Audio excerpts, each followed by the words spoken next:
Vitamin B12 കുറവ് മൂലം ഉണ്ടാകുന്ന ഒരു കണ്ടീഷനാണ് ഏതെന്ന് പറയുന്നത് പെർനീഷ്യസ് അനീമിയ. ആമാശയ ഭിത്തികളിലാണ് എന്ത് കാണപ്പെടുന്നത്? പരീറ്റൽ കോശങ്ങൾ കാണപ്പെടുന്നത്. എത്ര തരത്തിലുള്ള ഓപ്രോൺസ് ഉണ്ട്? 2 തരത്തിലുള്ള ഓപ്രോൺസ് ഉണ്ട്. ഇൻഡ്യൂസബിൾ ഓപ്രോൺസും റിപ്രസബിൾ ഓപ്രോൺസും. Hi all, welcome to competitive cracker. ഞാൻ അഖില വിപിൻ. നമ്മൾ ഇന്ന് HSA 2018 നടന്ന എക്സാമിലെ കുറച്ച് ക്വസ്റ്റ്യൻസ് ആണ് ഡിസ്കസ് ചെയ്യാൻ പോകുന്നത്. അപ്പോൾ നിങ്ങൾക്കറിയാം, ഒരു HSA എക്സാം ഇപ്പോൾ കഴിഞ്ഞതേ ഉള്ളൂ.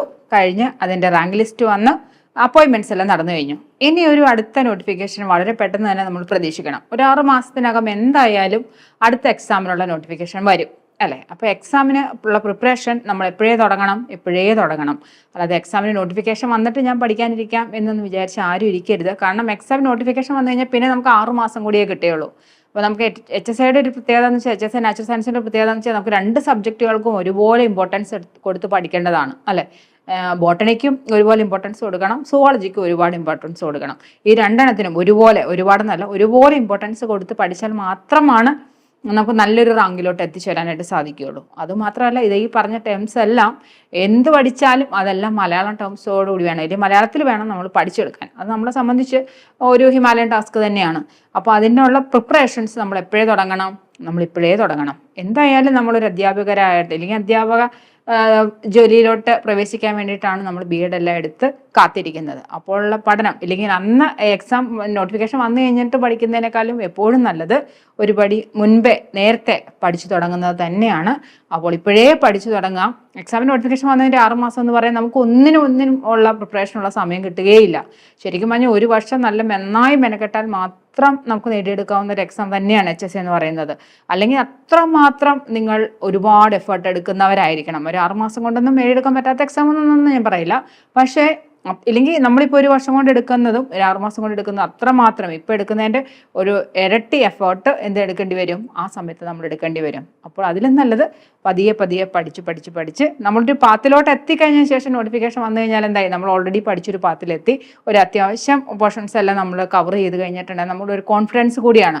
ലാസ്റ്റ് ആകുമ്പോഴത്തേക്കാണ് എക്സാം നോട്ടിഫിക്കേഷൻ വന്ന് നമ്മൾ പഠിക്കാൻ തുടങ്ങുന്നതേ ഉള്ളെങ്കിൽ നമുക്കപ്പോൾ എവിടെ നിന്ന് പഠിക്കണം എന്നൊരു കൺഫ്യൂഷൻ ആയിരിക്കും. ഇത് പഠിക്കുമ്പോൾ തോന്നും അത് പഠിക്കാമെന്ന്, അത് പഠിക്കുമ്പോൾ തോന്നും ഇത് പഠിക്കാമെന്ന്. അങ്ങനെ മൊത്തത്തിൽ ഒരു കൺഫ്യൂഷൻ അടിച്ചു പോകും. അപ്പോൾ അതിനൊരു അവസരം കൊടുക്കാതെ എന്ത് ചെയ്തോണം, തുടക്കത്തിലേ നല്ല ഇപ്പോൾ മുതലേ എന്ത് ചെയ്തോണം, പ്രിപ്പറേഷൻ തുടങ്ങിക്കോണം. ഇപ്പം നിങ്ങൾ മിക്കവാറും എല്ലാവരും തന്നെ LP UP എക്സാം ഒക്കെ എഴുതാനായിട്ട് നിൽക്കുന്നവരായിരിക്കും, അല്ലേ? അതിനുള്ള പ്രിപ്പറേഷനിലും ആയിരിക്കും. അപ്പോൾ അവിടെ നിന്ന് കുറച്ചുകൂടി ഒരു എഫേർട്ട് കൂടി എടുത്താൽ മാത്രം മതി. എന്തിന്? HSAയിലോട്ട്. അപ്പോൾ ഞാൻ പറഞ്ഞു, പ്രീവിയസ് ഇയേഴ്സ് ക്വസ്റ്റ്യൻ പേപ്പറാണ്. ഇതിൻ്റെ 2 ഭാഗങ്ങൾ നമ്മൾ ഓൾറെഡി ചെയ്ത് കഴിഞ്ഞിട്ടുണ്ടായിരുന്നു. അപ്പോൾ ഇത് 3ാമത്തെ ഭാഗമാണ്. അപ്പോൾ ഫസ്റ്റ് ക്വസ്റ്റ്യൻ, പെർനീഷ്യസ് അനീമിയയ്ക്ക് കാരണം ഓപ്ഷൻ A വൈറ്റമിൻ B1 കുറവ്, അസ്കോർബിക് ആസിഡിന്റെ കുറവ്, ഓപ്ഷൻ C റൈബോഫ്ലോവിന്റെ കുറവ്, ഓപ്ഷൻ D വൈറ്റമിൻ B12 കുറവ്. പെർനീഷ്യസ് അനീമിയ എന്താണെന്ന് നമുക്കറിയാം, അല്ലെ? പലതരത്തിലുള്ള അനീമിയാസ് ഉണ്ട്. സാധാരണഗതിയിൽ നമുക്ക് ഹീമോഗ്ലോബിന്റെ കൗണ്ട് കുറയുന്നത് മൂലം ഉണ്ടാകുന്ന അനീമിയ ഉണ്ട്. അതാണ് സാധാരണഗതിയിൽ നടക്കുന്നത്. പെർനീഷ്യസ് അനീമിയയ്ക്ക് കാരണമാകുന്നത് ഏത് വൈറ്റമിന്റെ ഡെഫിഷ്യൻസി മൂലം എന്നാണ് ചോദിച്ചിരിക്കുന്നത്. അതിന്റെ ആൻസർ ഓപ്ഷൻ D ആണ്. ദാറ്റ് ഈസ് വൈറ്റമിൻ B12 കുറവ് മൂലം ഉണ്ടാകുന്ന ഒരു കണ്ടീഷനാണ് ഏതെന്ന് പറയുന്നത് പെർനീഷ്യസ് അനീമിയ. അപ്പൊ നമ്മൾ പെർനീഷ്യസ് അനീമിയയെ കുറിച്ച് പറയുമ്പോൾ 1ാമത്തെ പോയിന്റ് നമ്മൾ പറഞ്ഞു. നമ്മൾ പറഞ്ഞത് വൈറ്റമിൻ B12 കുറവ് മൂലമാണ് എന്തുണ്ടാകുന്നത്, പെർനീഷ്യസ് അനീമിയ ഉണ്ടാകുന്നത്. വൈറ്റമിൻ B12 നമ്മൾ എത്ര ഫുഡ് കഴിച്ചാലും വൈറ്റമിൻ B12 നമ്മുടെ ബോഡി അബ്സോർബ് ചെയ്യണമെങ്കിൽ ആര് സഹായിക്കണം? അതിന് സഹായിക്കുന്ന ഒരു ഫാക്ടർ ഉണ്ട്. ആ ഫാക്ടറിന്റെ പേരാണ് ഇൻട്രൻസിക് ഫാക്ടർ എന്ന് പറയും. എന്തെന്നാ വിളിക്കുക? Intrinsic factor. ഇൻട്രൻസിക് ഫാക്ടർ ആരാണ് പ്രൊഡ്യൂസ് ചെയ്യുന്നതെന്ന് വെച്ചാൽ പരീറ്റൽ സെല്ലുകളാണ് പ്രൊഡ്യൂസ് ചെയ്യുന്നത്. സ്റ്റൊമക്കിലെ അല്ലെങ്കിൽ നമ്മുടെ വയറിലെ ആമാശയത്തിലെ കാണപ്പെടുന്ന പരീറ്റൽ കോശങ്ങൾ പ്രൊഡ്യൂസ് ചെയ്യുന്ന ഫാക്ടറാണ് ഏതെന്ന് പറയുന്നത് ഇൻട്രൻസിക് ഫാക്ടർ. ഇൻട്രൻസിക് ഫാക്ടറാണ് ഇവർ പ്രൊഡ്യൂസ് ചെയ്യുന്നത്. പരീറ്റൽ കോശങ്ങൾ പ്രൊഡ്യൂസ് ചെയ്യുന്ന ഇൻട്രൻസിക് ഫാക്ടറാണ് ശരിക്കും എന്തിനെ അബ്സോർബ് ചെയ്യുന്നത്? വൈറ്റമിൻ B12 അബ്സോർബ് ചെയ്യുന്നത്. അല്ലാതെ നമ്മൾ എത്രമാത്രം വൈറ്റമിൻ B12 സപ്ലിമെന്റ് കഴിച്ചാലും ഇൻട്രൻസിക് ഫാക്ടർ ഇല്ല എന്നുണ്ടെങ്കിൽ എന്ത് അബ്സോർബ് ചെയ്യില്ല? വൈറ്റമിൻ B12 അബ്സോർബ് ചെയ്യില്ല. അപ്പോൾ ഈ 3 പോയിന്റുകളും വളരെ ഇമ്പോർട്ടൻ്റ് ആണ്. പെർനീഷ്യസ് അനീമിയയ്ക്ക് കാരണം വൈറ്റമിൻ B12 കുറവാണ്.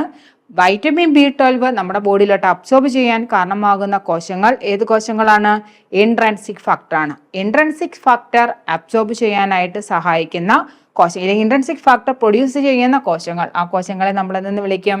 പരീറ്റൽ കോശങ്ങൾ എന്ന് വിളിക്കും. പരീറ്റൽ കോശങ്ങൾ കാണപ്പെടുന്ന സ്ഥലം ഏതാണ്? അതിന്റെ സ്ഥലം എന്ന് പറയുന്നത് ആമാശയമാണ്. കേട്ടോ, ആമാശയ ഭിത്തികളിലാണ് എന്ത് കാണപ്പെടുന്നത്? പരീറ്റൽ കോശങ്ങൾ കാണപ്പെടുന്നത്. അപ്പൊ ഇത്രയും പോയിന്റ്സ് എന്തിന്റെ കൂടി ഓർത്തിരുന്നോണം? Vitamin B12, pernicious anaemia, intrinsic factor, parietal കോശങ്ങൾ, അവ കാണപ്പെടുന്ന സ്ഥലം ആമാശയം. ബാക്കിയുള്ള ഓപ്ഷൻസ് കൂടി നമുക്ക് നോക്കിയേക്കാം. വൈറ്റമിൻ B1 എന്ന് പറയുന്നത് തൈമിനാണ് അല്ലെ. തൈമിന്റെ കുറവ് മൂലം ഉണ്ടാകുന്ന ഡെഫിഷ്യൻസി എന്ന് പറയുന്നത് ബെറിബെറിയാണ്. ബെറിബെറി എന്ന് പറയുന്ന രോഗമാണ് എന്തിന്റെ കുറവ് മൂലം ഉണ്ടാകുന്നത്? വൈറ്റമിൻ B1 കുറവ് മൂലം ഉണ്ടാകുന്നത്. അടുത്തത് അസ്കോർബിക് ആസിഡ് ആണ്. വൈറ്റമിൻ C ആണ്. വൈറ്റമിൻ സിയുടെ കുറവ് മൂലം ഉണ്ടാകുന്ന കണ്ടീഷൻ എന്ന് പറയുന്നത് ഏതാണ്? സ്കർവി ആണ് അല്ലെ.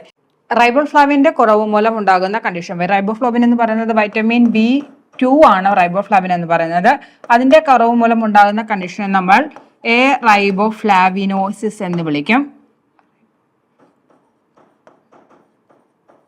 റൈബോഫ്ലാവിനോസിസ് എന്ന് പറയും. സ്കിൻ ഡിസോർഡറുമായിട്ടാണ് സാധാരണഗതിയിൽ റൈബോഫ്ലാവിന്റെ കുറവ് നമ്മുടെ ബോഡിയിൽ ഉണ്ടാവുക. സ്കിൻ ഡിസോർഡറുമായിട്ട് അല്ലെങ്കിൽ സ്കിന്നിൽ ഉണ്ടാകുന്ന കുറച്ച് പ്രോബ്ലംസ് ആണ് എന്തുമായി റിലേറ്റ് ചെയ്തുണ്ടാവുക?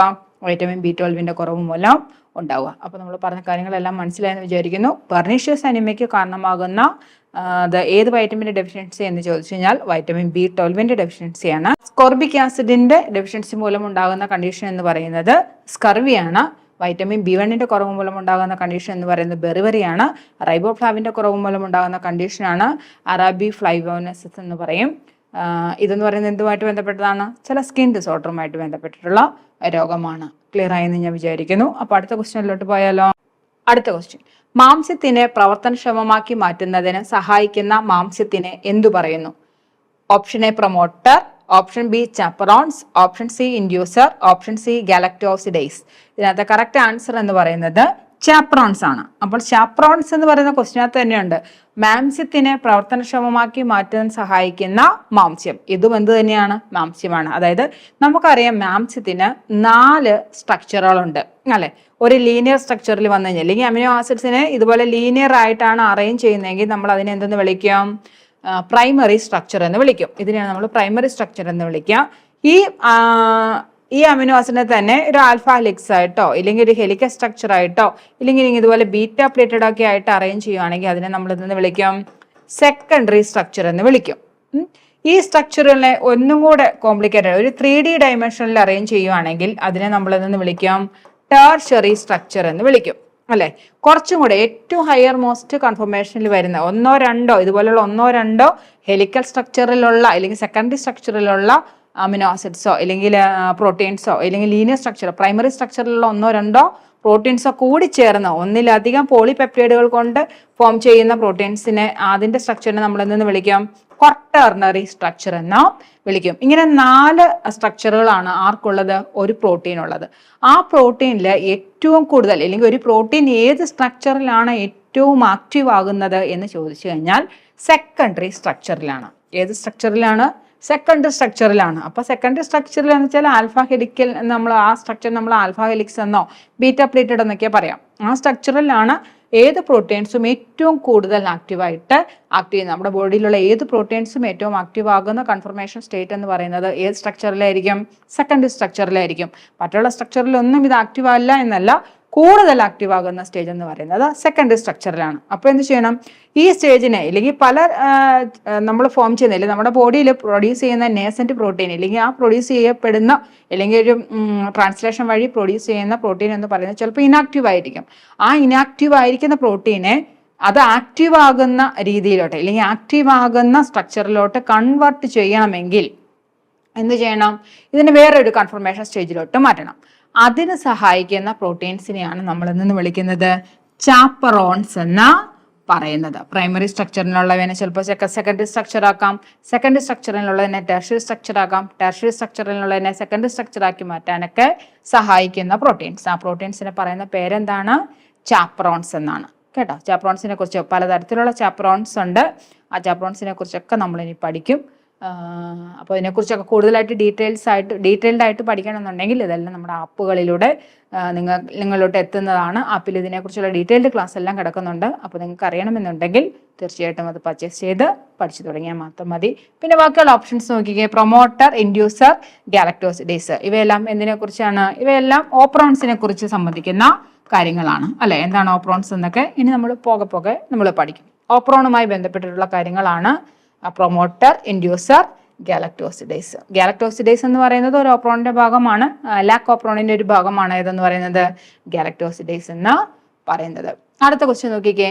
പ്രോക്യാരിയോട്ടിക് കോശങ്ങളിൽ DNA ഡാഷ് ആകൃതിയിലാണ്. പ്രോക്യാരിയോട്ടിക് കോശങ്ങളിൽ DNA ഡാഷ് ആകൃതിയിലാണ്. Linear, circular, rod, triangle. ഒരു പ്രോക്യാരിയോട്ടിക് സെൽസിലെ അവരുടെ DNA പ്രത്യേകത തന്നെ they have a circular DNA എന്നാണ്. നമ്മൾ പറയാം എപ്പോഴും എന്തെന്ന് പറയാം, അവരുടെ ബോഡിയിൽ എങ്ങനെയുള്ള DNA ആയിരിക്കും? സർക്കുലർ DNA ആയിരിക്കും അവരുടെ ബോഡിയിൽ ഉണ്ടാവുക. നമ്മുടെ ബോഡിയിലുള്ള DNA ആണെങ്കിൽ അവയുടെ സ്ട്രക്ചർ എന്താണ്? ഇപ്പോൾ ഹ്യൂമൻ ബീങ്സിന്റെ കാര്യത്തിലാണെങ്കിൽ ഡബിൾ ഹെലിക്കൽ സ്ട്രക്ചർ ആണ് അല്ലെ. ഡബിൾ ഹെലിക്കൽ സ്ട്രക്ചർ ആണ് നമ്മുടെ ബോഡിയിലുള്ള DNA എന്ന് പറയുന്നത്. അതേസമയം ഒരു പ്രോക്യാരിയോട്സിന്റെ ബോഡിയിലാണെങ്കിൽ ആ DNA എന്ന് പറയുന്നത് എങ്ങനെയായിരിക്കും? ഒരു സർക്കുലർ DNA ആയിരിക്കും. അടുത്ത ക്വസ്റ്റ്യൻ. പ്ലാസ്മ സ്തരത്തിന്റെ ഫ്ലൂയിഡ് മൊസൈക് മോഡൽ നിർദ്ദേശിച്ചവർ.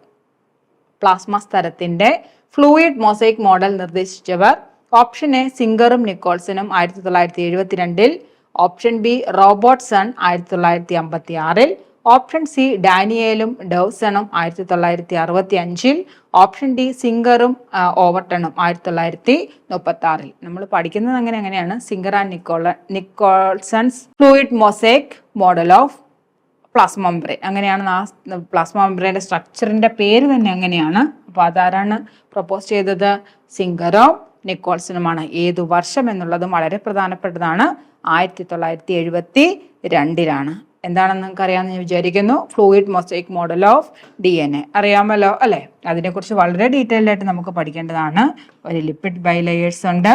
ആ ലിപ്പിഡ് ബൈലെയേഴ്സിന് ഇടയിലായിട്ടാണ് എന്ത് കാണപ്പെടുന്നത്? കുറച്ചധികം പ്രോട്ടീൻസ് കാണപ്പെടും.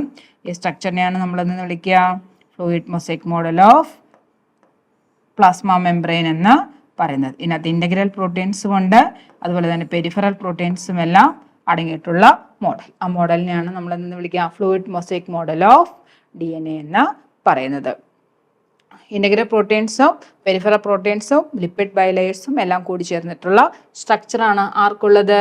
നമ്മുടെ പ്ലാസ്മ സ്തരത്തിന് ഉള്ളത്. അത് എക്സ്പ്ലെയിൻ ചെയ്ത വ്യക്തികളാണ് ആരെല്ലാം? സിംഗറും നിക്കോൾസണും. ഏതു വർഷം എന്ന് ചോദിച്ചു കഴിഞ്ഞാലോ 1972 അവരതിനെക്കുറിച്ച് എക്സ്പ്ലെയിൻ ചെയ്തത്. അടുത്ത ക്വസ്റ്റ്യൻ. ഒരു ഇൻഡ്യൂസിബിൾ ഓപ്രോണിന്റെ ഉദാഹരണമാണ് TRP operon, ATT operon, RID operon, lac operon. ഏതാണ് ഇൻഡ്യൂസിബിൾ ഓപ്രോൺ എക്സാമ്പിൾ എന്നാണ് ചോദിച്ചത്. അപ്പോൾ എന്താണ് ഓപ്രോൺ എന്നറിയാതെ നമുക്ക് ഈ ക്വസ്റ്റ്യൻ ആൻസർ ചെയ്യാൻ കഴിയില്ല അല്ലെ. വാട്ട് ഈസ് ഓപ്രോൺ എന്ന് ചോദിച്ചു കഴിഞ്ഞാൽ വളരെ സിമ്പിൾ ആയിട്ട് പറയുകയാണെങ്കിൽ ഒരു സെറ്റ് ഓഫ് ജീൻസ് ആണ്. എന്തിനെ റെഗുലേറ്റ് ചെയ്യുന്ന സെറ്റ് ഓഫ് ജീൻസ് ആണ്? ഓരോ DNA എക്സ്പ്രഷനെ റെഗുലേറ്റ് ചെയ്യുന്ന ഒരു സെറ്റ് ഓഫ് ജീൻസിനെയാണ് നമ്മൾ എന്ന് വിളിക്കുക ഓപ്രോൺസ് എന്ന് വിളിക്കുക. ഇതൊരു DNA ആണെങ്കിൽ ആ DNAയിൽ കാണപ്പെടുന്ന ഒരു സിംഗിൾ സ്ട്രെച്ച് ഓഫ് ന്യൂക്ലിയോടൈഡ്സ് അല്ലെങ്കിൽ സിംഗിൾ സെറ്റ് ഓഫ് DNA. ഈ DNA എന്ത് ചെയ്യും? ഈ DNAയുടെ മറ്റുള്ള എക്സ്പ്രഷൻസിനെ റെഗുലേറ്റ് ചെയ്യും. അപ്പോൾ DNAയുടെ എക്സ്പ്രഷൻ എന്താണെന്നൊരു ക്വസ്റ്റ്യൻ കൂടെ വരും അല്ലെ. പല രീതിക്ക്, അതായത് ഒരു DNAക്ക് വെറുതെ നമ്മുടെ ജനറ്റിക് ഇൻഫർമേഷൻസിനെ ക്യാരി ചെയ്യുക എന്നുള്ളത് മാത്രമല്ല റോളുള്ളത് അല്ലെ. അവരെന്ത് ചെയ്യും? ഈ DNAയിൽ നിന്നും പുതിയൊരു DNA സിന്തസൈസ് ചെയ്യപ്പെടും. ആ DNA സിന്തസൈസ് ചെയ്യുന്ന പ്രോസസ്സിനെ നമ്മളതെന്ന് വിളിക്കാം റിപ്ലിക്കേഷൻ എന്ന് വിളിക്കും. ഇനി ഈ DNAയിൽ നിന്ന് ഒരു mRNA സിന്തസൈസ് ചെയ്യപ്പെടും. ആ പ്രോസസ്സിനെ നമ്മളെന്ന് വിളിക്കാം ട്രാൻസ്ക്രിപ്ഷൻ എന്ന് വിളിക്കും. അതിനെ ട്രാൻസ്ക്രിപ്ഷൻ എന്ന് വിളിക്കും. നമ്മൾ മലയാളത്തിലാണെങ്കിൽ അനുലേഖനം എന്ന് വിളിക്കും. ഇനി ആ DNA ആ പ്രൊഡ്യൂസ് ചെയ്ത mRNAയിൽ നിന്നും എന്തിനെ സിന്തസൈസ് ചെയ്യണം? പ്രോട്ടീനെ സിന്തസൈസ് ചെയ്യണം അല്ലെ. ആ പ്രോട്ടീനെ സിന്തസൈസ് ചെയ്യുന്ന പ്രവർത്തനം നമ്മൾ വിവർത്തനം എന്ന് വിളിക്കും, അല്ലെങ്കിൽ ട്രാൻസ്ലേഷൻ എന്ന് വിളിക്കും. ഇത്രയും പ്രോസസ്സുകളാണ് ശരിക്കും ഒരു DNA ഡയറക്റ്റ് ആയിട്ട് ചെയ്യുന്ന പ്രോസസ്സുകൾ എന്ന് പറയുന്നത് അല്ലെ. അവിടെ കൊണ്ടും തീർന്നിട്ടില്ല. ഈ പ്രോട്ടീൻ സിന്തസൈസ് ചെയ്തു, ഇല്ലെങ്കിൽ mRNA സിന്തസൈസ് ചെയ്തു. ആ mRNA ന്യൂക്ലിയസിൽ നിന്നും സൈറ്റോപ്ലാസത്തിലോട്ട് പോയാൽ മാത്രമാണ് പ്രോട്ടീൻ സിന്തസിസ് ചെയ്യുക. അതായത് ഇതിന്റെ ട്രാൻസ്പോർട്ട് mRNA ട്രാൻസ്പോർട്ട് ചെയ്യുന്ന സമയത്തും mRNA സ്പ്ലൈസിങ്ങിന്റെ സമയത്തും ഇല്ലെങ്കിൽ പോസ്റ്റ് ട്രാൻസ്ലേഷൻ പ്രോസസ്സ് എന്നൊക്കെ നമ്മൾ പറയും, പോസ്റ്റ് ട്രാൻസ്ക്രിപ്ഷൻ പ്രോസസ്സ് എന്ന് പറയും. ആ സമയത്തെല്ലാം എന്ത് ചെയ്യണം, ഈ ജീനിന്റെ എക്സ്പ്രഷൻ അല്ലെങ്കിൽ ഈ ഓപ്രോൺസ് ആണ് അതിനെ റെഗുലേറ്റ് ചെയ്യുന്നത്. എത്രമാത്രം സ്ട്രെങ്ത്തിൽ വേണം, ഇല്ലെങ്കിൽ mRNA എങ്ങനെയാണ് ട്രാൻസ്പോർട്ട് ചെയ്യേണ്ടത്, ഇല്ലെങ്കിൽ എത്രമാത്രം DNA ആണ് ഒരു സമയത്ത് സിന്തസൈസ് ചെയ്യപ്പെടേണ്ടത്, ഇല്ലെങ്കിൽ എത്രമാത്രം mRNA ആണ് സിന്തസൈസ് ചെയ്യപ്പെടേണ്ടത്, ഏത് സമയത്താണ് mRNA സിന്തസൈസ് ചെയ്യപ്പെടുന്നത്. നമ്മുടെ ബോഡിയിൽ എപ്പോഴും എല്ലാ പ്രോട്ടീൻസ് എല്ലാ സമയത്തും ഉണ്ടായിക്കൊണ്ടിരിക്കുമോ? ഇല്ല. നമ്മുടെ ബോഡിക്ക് ആവശ്യമുള്ള സമയത്ത് മാത്രമാണ് പ്രോട്ടീൻ സിന്തസൈസ് ചെയ്യപ്പെടുക. അപ്പോൾ അതിനെ റെഗുലേറ്റ് ചെയ്യാനായിട്ട് എന്തുണ്ടാവണം, ഒരു സെറ്റ് ഓഫ് ജീൻസ് ഉണ്ടാവണം. ആ സെറ്റ് ഓഫ് ജീൻസിനെയാണ് നമ്മൾ ഇന്ന് വിളിക്കുക ഓപ്രോൺസ് എന്ന് പറയുന്നത്. ഈ ഓപ്രോൺസിനെ നമുക്ക് രണ്ടായിട്ട് ഡിവൈഡ് ചെയ്യാം. ഇൻഡ്യൂസിബിൾ ഓപ്രോൺസ് എന്നും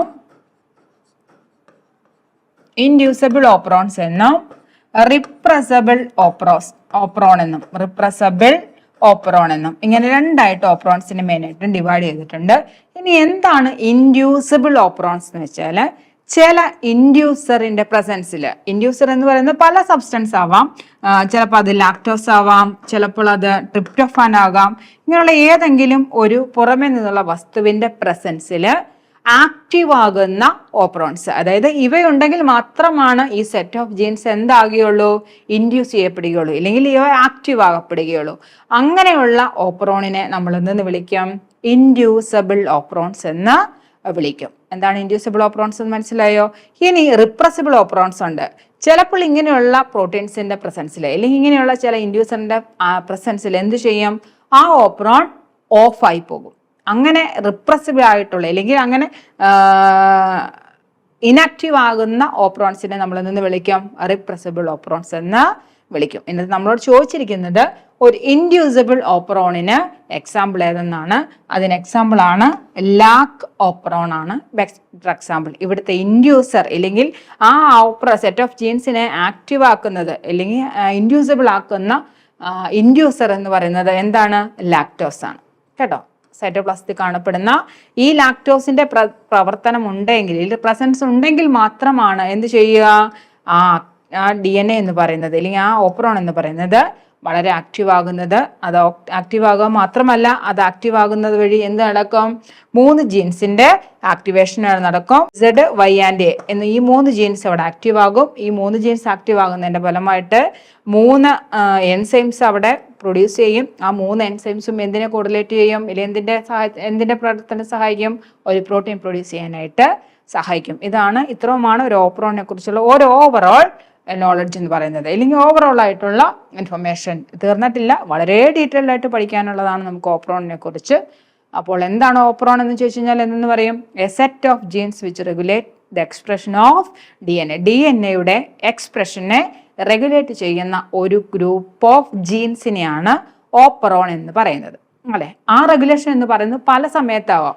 ചിലപ്പോൾ ഒരു DNA പ്രൊഡ്യൂസ് ചെയ്യുന്ന സമയത്താവാം, ഇല്ലെങ്കിൽ ആ DNA-യിൽ നിന്നും ഒരു mRNA പ്രൊഡ്യൂസ് ചെയ്യുന്ന സമയത്താവാം, അല്ലെങ്കിൽ ആ mRNA ന്യൂക്ലിയസിൽ നിന്നും സൈറ്റോപ്ലാസത്തിലോട്ട് ട്രാൻസ്പോർട്ട് ചെയ്യുന്ന സമയത്താവാം, അല്ലെങ്കിൽ സൈറ്റോപ്ലാസത്തിൽ വെച്ച് ഒരു റൈബോസോം കോറിലേറ്റ് ചെയ്യുന്ന സമയത്താവാം, അല്ലെങ്കിൽ ഒരു പ്രോട്ടീൻ സിന്തസൈസ് ചെയ്യപ്പെടുന്ന സമയത്താകാം, അല്ലെങ്കിൽ mRNA പോസ്റ്റ് ട്രാൻസ്ക്രിപ്ഷൻ പ്രോസസ്സ് നടക്കുന്ന സമയത്താവും. ഇല്ലെങ്കിൽ നമുക്കറിയാം എന്താണ് പോസ്റ്റ് ട്രാൻസ്ക്രിപ്ഷൻ പ്രോസസ്സ്, നിങ്ങൾ കേട്ടിട്ടുണ്ടാവും അല്ലെ. എന്താ പോസ്റ്റ് ട്രാൻസ്ക്രിപ്ഷൻ പ്രോസസ്സ് എന്ന് വെച്ചാൽ, അതായത് ഒരു ട്രാൻസ്ക്രിപ്ഷന്റെ ഫലമായിട്ട് ഉണ്ടാകുന്ന mRNA എന്ന് പറയുന്നത് ചിലപ്പോൾ ഒരു ആക്റ്റീവ് ആയിട്ടുള്ള mRNA ആയിരിക്കില്ല.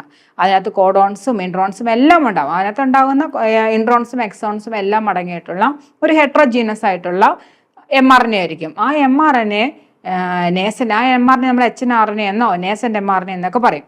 ആ mRNA ആക്റ്റീവായിട്ടുള്ള ഒരു പ്രോട്ടീൻ നിർമ്മിക്കാൻ പാകത്തിനുള്ള mRNA ആയിട്ട് കൺവേർട്ട് ചെയ്യുന്ന പ്രോസസ്സിനെയാണ് നമ്മൾ പോസ്റ്റ് ട്രാൻസ്ക്രിപ്ഷണൽ പ്രോസസ്സ് എന്ന് പറയുന്നത്. ആ പ്രോസസ്സ് നടത്തുന്ന സമയത്തെല്ലാം ഇവയെ റെഗുലേറ്റ് ചെയ്യുന്നത് ആരാണ്, ഒരു സെറ്റ് ഓഫ് ജീൻസ് ആയിരിക്കും. ആ സെറ്റ് ഓഫ് ജീൻസിനെയാണ് നമ്മൾ ഇതെന്ന് വിളിക്കുക ഓപ്രോൺസ് എന്ന് പറയുന്നത്. എത്ര തരത്തിലുള്ള ഓപ്രോൺസ് ഉണ്ട്, 2 തരത്തിലുള്ള ഓപ്രോൺസ് ഉണ്ട്. ഇൻഡ്യൂസബിൾ ഓപ്രോൺസും റിപ്രസബിൾ ഓപ്രോൺസും. ഏതെങ്കിലും ഒരു ഇൻഡ്യൂസറിന്റെ പ്രസൻസിൽ ആക്റ്റീവ് ആകുന്ന ഓപ്രോണിനെ ഇൻഡ്യൂസബിൾ ഓപ്രോൺസ് എന്ന് വിളിക്കും. അതിന് ഏറ്റവും ബെറ്റർ എക്സാമ്പിള് ലാക് ഓപ്രോൺ ആണ്. ഇവിടെ ലാക് എന്ന് പറയുന്നത് ലാക്ടോസ് ആണ്. അവിടുത്തെ ഇൻഡ്യൂസർമാർ തന്നെയാണ് ലാക്ടോസ് ആണ്. എന്ന് വെച്ചാൽ എന്താ, ലാക്ടോസിന്റെ പ്രസൻസ് ഉണ്ടെങ്കിൽ മാത്രമാണ് എന്ത് ചെയ്യുക, ആ ഓപ്രോൺ ആക്റ്റീവ് ആകുക. അങ്ങനെയുള്ള ഒരു ഓപ്രോൺ ആണ് ഇൻഡ്യൂസിബിൾ ഓപ്രോൺ. അതിന് ഏറ്റവും എക്സാമ്പിൾ, ഇതിൻ്റെ അകത്തെ കറക്റ്റ് ആൻസർ എന്ന് പറയുന്നത് ലാക്കോപ്രോൺ ആണ്. ലാക്കോപ്രോൺ ആണ് ഒരു ഇൻഡ്യൂസിബിൾ ഓപ്രോൺ എക്സാമ്പിൾ ആയിട്ട് നമ്മൾ പഠിക്കുന്നത്. അപ്പോൾ റിപ്രസിബിൾ ഓപ്രോൺ എന്താണെന്ന് നമ്മൾ പറഞ്ഞു അല്ലെ. ഇതുപോലെ ഏതെങ്കിലും ഒരു പ്രോട്ടീൻ്റെ പ്രസൻസിലോ ഇല്ലെങ്കിൽ ഏതെങ്കിലും ഒരു സബ്സ്റ്റൻസിന്റെ പ്രസൻസിലോ ഇനാക്റ്റീവ് ആകുന്ന ഓപ്രോൺ, ആ ഓപ്രോൺസിനെയാണ് നമ്മൾ റിപ്രസിബിൾ ഓപ്രോൺസ് എന്ന് പറയുന്നത്. അതിനൊരു ബെറ്റർ എക്സാമ്പിൾ ഇവിടെ കൊടുത്തിട്ടുണ്ട്.